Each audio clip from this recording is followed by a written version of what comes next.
Hello everyone, my name is David Gessner and I'm going to present the paper titled Towards a Flexible Time-Triggered Replicated Star for Ethernet. The work presented in the paper is part of a project called FT4FTT. The context of this project are real-time distributed embedded systems. Such systems are basically a set of nodes interconnected by a communication subsystem such that the nodes, together with the communication subsystem, satisfy certain real-time requirements.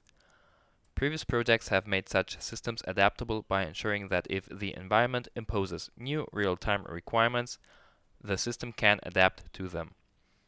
The goal of the new project is to keep the system adaptable and functioning correctly even in the presence of faults. To achieve this goal, the project builds upon the FTT communication paradigm, where FTT stands for Flexible Time-Triggered Communication. FTT is based on master multi-slave communication, where one master controls multiple slaves by means of a single periodic control message called trigger message. This message tells each slave when and what it is allowed to transmit. This is done while taking into account changing real-time requirements and is therefore the main mechanism by which FTT provides flexibility.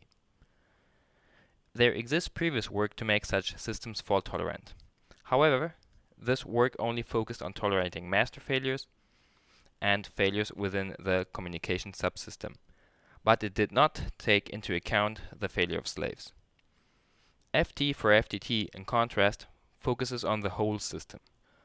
This is particularly important because it has been shown that node failures can have a significant impact on the overall reliability.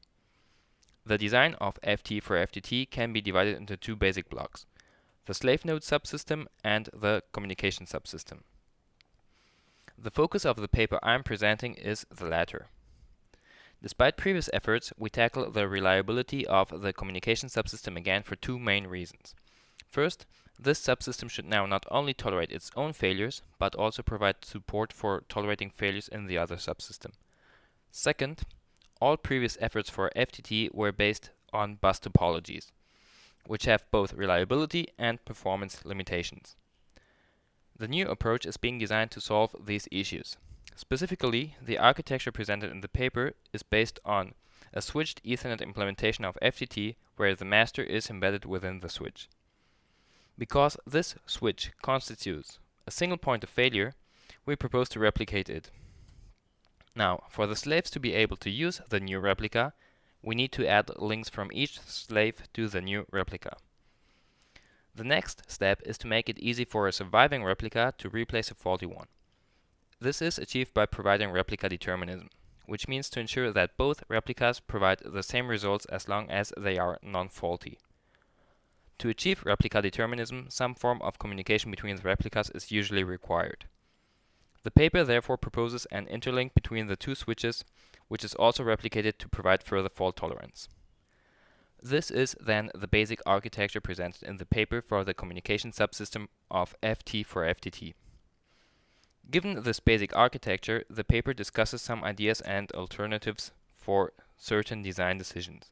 For example, it explores how exactly to ensure replica determinism, how to best take advantage of the channel replication when transmitting trigger messages, what services to provide to the slaves to make it easier for them to tolerate each other's failures, and several other design ideas.